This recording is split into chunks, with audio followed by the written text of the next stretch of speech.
میں کافی دیر تک سوچتی رہی۔ خوف کے مارے میری روح کانپ رہی تھی، اس لیے میں نے فیصلہ کیا کہ میں یہاں رہ کر اپنی زندگی برباد نہیں ہونے دوں گی۔ میں نے روتے ہوئے جلدی جلدی اپنے 2-4 پرانے کپڑے ایک شاپنگ بیگ میں ڈالے اور رات کے گھنے اندھیرے کا انتظار کرنے لگی۔ جیسے ہی گھنی رات ہوئی، جیسے ہی حویلی پر رات کا گہرا سناٹا چھایا اور سب لوگ سو گئے، تو میں دبے قدموں اپنے کمرے سے باہر نکلی تھی اور چور نظروں سے دیکھتی ہوئے حویلی کے بڑے لوہے کے گیٹ کی طرف بڑھنے لگی تھی۔ لیکن بدقسمتی سے جیسے ہی میں نے ڈرتے ڈرتے گیٹ سے باہر اپنا پہلا قدم رکھا تھا، تو وہاں تعینات چوکیدار کی تیز نظر مجھ پر پڑ گئی تھی۔ اس نے کڑکتی ہوئی آواز میں مجھے روکا تھا اور بجلی کی تیزی سے آگے بڑھ کر اس نے میرا بازو مضبوطی سے پکڑ لیا۔ میں نے اس کے سامنے ہاتھ جوڑے۔ اس نے سوچا کہ شاید میں یہاں سے چوری کر کے جا رہی ہوں۔ اس نے میری ایک نہ سنی اور اسی وقت فون ملا کر فراز انکل کو نیند سے جگا کر باہر بلا لیا تھا۔ جب فراز انکل غصے میں تلملاتے ہوئے گیٹ پر پہنچے تو میں نے خوف اور بے بسی سے بری طرح میں رو رہی تھی۔ میں نے روتے ہوئے ان کے آگے اپنے دونوں چھوٹے ہاتھ جوڑ دیے اور گڑ گڑا کر کہنے لگی کہ اللہ کے لیے مجھے معاف کر دیں، مجھے معاف کر دیں، میں یہاں نہیں رہنا چاہتی۔ آپ مجھے واپس اسی یتیم خانے میں چھوڑ آئیں جہاں سے آپ مجھے لائے تھے۔ میری یہ حالت دیکھ کر فراز انکل کے چہرے پر ایک عجیب سے تاثرات ابھرے تھے۔ انہوں نے چند لمحے کے لیے مجھے دیکھا، پھر آگے بڑھ کر میرے سر پر ہاتھ رکھا اور بنا کچھ کہے فوراً پورج سے اپنی گاڑی نکالی تاکہ مجھے وہاں سے لے جائیں۔ انہوں نے مجھے اپنے ساتھ لیا۔ فراز انکل مجھے اپنی گاڑی میں بٹھا کر حویلی سے بہت دور شہر کے ایک پسماندہ اور غریب مضافاتی علاقے میں لے آئے تھے۔ وہ شاید مجھے بیچنا یا کسی کے حوالے کرنا نہیں چاہ رہے تھے، اور ایک چھوٹے سے عام سے گھر کے سامنے گاڑی روک دی گئی۔ انہوں نے اندر جا کر ایک عورت سے نہ جانے کیا بات کی اور پھر مجھے اس کے پاس چھوڑ کر خود بغیر کچھ کہے تیزی سے وہاں سے چلے گئے تھے۔ ان کے جانے کے بعد وہ عورت جس کا نام زینب تھا مجھے بڑے پیار سے اپنے چھوٹے سے کمرے میں لے کر آئی اور میرے سامنے شفقت سے کھانا رکھا تھا اور کہنے لگی، بیٹا پریشان مت ہو، پہلے سکون سے کھانا کھا لو۔ میں نے جیسے ہی روٹی کو ہاتھ لگایا تو ماضی کے صدمات یاد آ کر میری آنکھوں سے آنسو بہنے لگے اور میں نہیں جانتی تھی کہ اب میرے ساتھ کیا ہوگا، جس پر زینب نے تڑپ کر مجھے گلے سے لگایا اور رونے کی وجہ پوچھنے لگی۔ میں نے ہچکیاں لیتے ہوئے اپنے ماں باپ کے ہاتھ سے چچا کی بے رخی اور حویلی کے اس لالچی جوڑے کی پوری کہانی اسے سنا دی تھی، جسے سن کر زینب کی آنکھیں بھی نم ہو گئیں اور وہ حیرت سے مجھے دیکھنے لگی۔ جب میں نے ڈرتے ڈرتے اس سے پوچھا کہ آپ کون ہیں اور فراز انکل کی کیا لگتی ہیں، تو اس نے ایک گہری آہ بھری اور بتایا کہ وہ فراز کی دوسری بیوی ہے اور گھر میں کھیلتے ہوئے 2 چھوٹے بچے فراز کے ہی بیٹے ہیں۔ زینب نے میرے سامنے آنسو صاف کرتے ہوئے کہا کہ آج سے تم میری بیٹی ہو، خود کو کبھی یتیم مت کہنا، تمہیں کوئی نقصان نہیں پہنچے گا، میں فراز کو کبھی بھی تمہیں یہاں سے لے جانے نہیں دوں گی۔ میرا لوگوں سے اعتبار اٹھ چکا تھا، اس لیے میں نے ڈرتے ڈرتے زینب سے پوچھا کہ اگر وہ ان کے شوہر ہیں تو اس بڑی حویلی میں اس دوسری عورت کے ساتھ کیا کر رہے ہیں؟ زینب نے روتے ہوئے حویلی کا وہ سچ میرے سامنے کھول دیا جس نے میرے ہوش اڑا دیے۔ وہ کہنے لگی، اس نے بتایا کہ سعدیہ دراصل فراز کے چچا کی بیٹی ہے۔ فراز اس سے محبت نہیں کرتا اور نہ ہی اس کے ساتھ رہنا چاہتا ہے کیونکہ وہ بے اولاد ہے۔ بے اولاد ہونے کے ساتھ ساتھ غصے کی بڑی تیز ہے، لیکن سعدیہ کے والد نے یعنی کہ اس کے سسر نے تمام دولت اور جائیداد اس کی یہ شرط رکھ کر سعدیہ کے نام کر دی تھی کہ یہ جائیداد فراز کو تب ہی منتقل ہوگی جب ان کی کوئی اولاد ہوگی۔ چونکہ سعدیہ بے اولاد تھی، اس لیے فراز نے صرف اس سے کثیر جائیداد کو ہڑپنے کی خاطر یتیم خانے سے میرا انتخاب کیا تھا اور بابا صاحب کے سامنے مجھے اپنی سگی بیٹی بنا کر پیش کیا گیا تھا۔ تاکہ قانونی طور پر وہ ساری زمینیں اپنے نام کروا سکیں، اور اب جائیداد نام ہوتے ہی انہوں نے مجھے یہاں پھینک دیا تھا۔ شاید ان لوگوں نے میرا کوئی فیصلہ کرنا تھا۔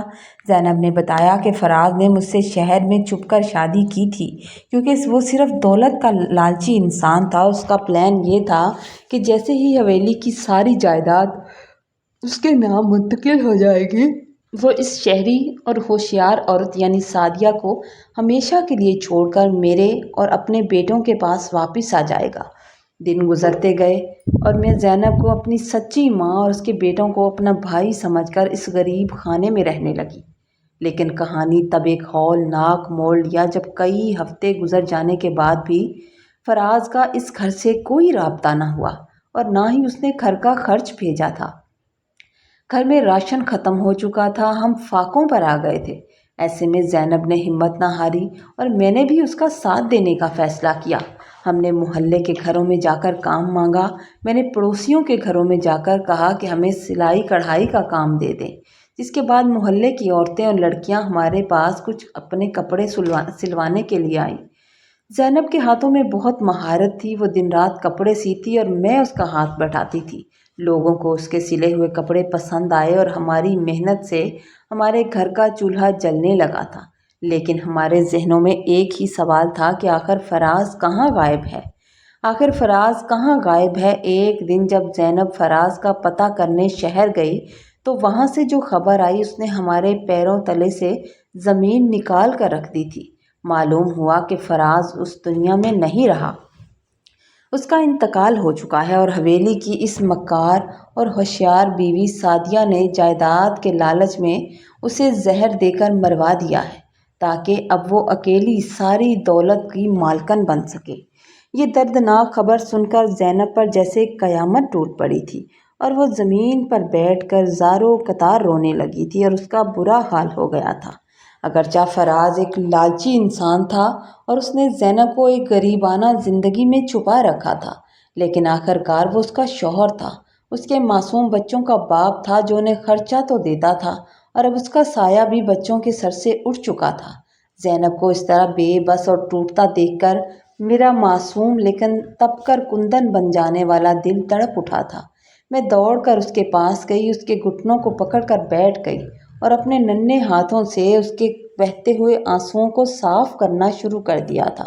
میں نے زینب کی آنکھوں میں آنکھیں ڈال کر انتہائی حوصلے اور محبت سے کہا تھا، اماں آپ مت روئیں، آپ مت روئیں اور دل چھوٹا نہ کریں۔ اگر خدا نے مجھ سے میرے سگے ماں باپ چھینے اور حویلی والوں نے مجھے لوٹا تو مجھے آپ جیسی سچی ماں بھی تو دی ہے۔ میں مانتی ہوں کہ میں ایک لڑکی ہوں، لیکن آج سے میں آپ کی بیٹی بن کر آپ کا اور اپنے دونوں چھوٹے بھائیوں کا سہارا بنوں گی۔ آپ اکیلی نہیں ہیں، میں مرتے دم تک آپ کا ساتھ دوں گی اور ہم محنت کر کے اپنی زندگی خود بدلیں گے، اپنی زندگی خود بنائیں گے۔ میری یہ باتیں سن کر زینب نے مجھے گلے لگا لیا اور اس غریب مگر سچی محبت سے گھر میں نے یتیم کہلانا بند کر دیا تھا۔ لالچ نے ان کی زندگیوں کو برباد تو کیا تھا، لیکن قدرت کا انصاف دیکھنا بھی باقی تھا۔ قدرت کا انصاف باقی تھا کیونکہ جائیداد کا اندھا لالچ انسان سے کیا کچھ نہیں کرواتا۔ انسان عارضی دولت کے لیے اپنوں کا خون تک بہا دیتا ہے، مگر آخرکار لوگ مر جاتے ہیں اور جائیدادیں یہیں کی یہیں رہ جاتی ہیں۔ فراز کے قتل کے جرم میں سعدیہ کا سارا مکروہ چہرہ دنیا کے سامنے آ گیا اور پولیس نے اسے گرفتار بھی کر لیا تھا، جس کے بعد عدالت نے اسے عمر قید کی سزا سنا دی اور اب بھی جیل کی اندھیری کوٹری میں وہ اپنے گناہوں کی سزا بھگت رہی ہے۔ دوسری طرف ایک دن وہ بوڑھے وہ بابا صاحب جو حویلی میں آئے تھے، سچائی کا پتہ لگاتے اور ڈھونڈتے ڈھونڈتے ہمیں اس غریب خانے تک پہنچ ہی گئے، اور انہیں جب فراز کی اس دوسری معصوم فیملی اور سعدیہ کے بھیانک ظلم کا پتہ چلا تو انہوں نے میری نئی ماں زینب کے آگے ہاتھ جوڑ کر روتے ہوئے معافی مانگی اور ہمیں پورے مان اور احترام کے ساتھ واپس اس بڑی حویلی میں لے آئے تھے، اور اب ہم سب وہاں ایک خوشحال زندگی گزار رہے ہیں۔ آج اس بات کو برسوں بیت گئے ہیں، میری عمر اب 25 سال ہو گئی ہے۔ اب میری پیاری ماں نے میری شادی کی تاریخ بھی فکس کر دی ہے۔ میری اس کہانی کو سنانے کا سب سے بڑا مقصد یہ ہے کہ پیسے کی ہوس اور جائیداد کے لالچ میں انسان بہت کچھ کر گزرتا ہے اور ایک دوسرے کا خون بہا کر اپنی دنیا اور آخرت دونوں برباد کر لیتا ہے، لیکن جیت ہمیشہ سچ اور ایمانداری کی ہوتی ہے اور لالچ کا انجام صرف اور صرف رسوائی ہے۔ سٹوری اگر آپ کو اچھی لگے تو آپ نے لائک کرنا ہے، کامنٹ میں ضرور بتانا ہے۔ چینل پر رہے ہیں تو چینل کو سبسکرائب کر دیجئے۔ خوش رہیے، آباد رہیے، اللہ تعالیٰ آپ کو سلامت رہے۔ ہمیشہ کی طرح پیاری سی دعا کے ساتھ رخصت ہوتے ہیں، دوسروں کے لیے آسانیاں پیدا کریں تاکہ اللہ تعالیٰ آپ کی مشکلیں آسان کرے۔ اللہ حافظ۔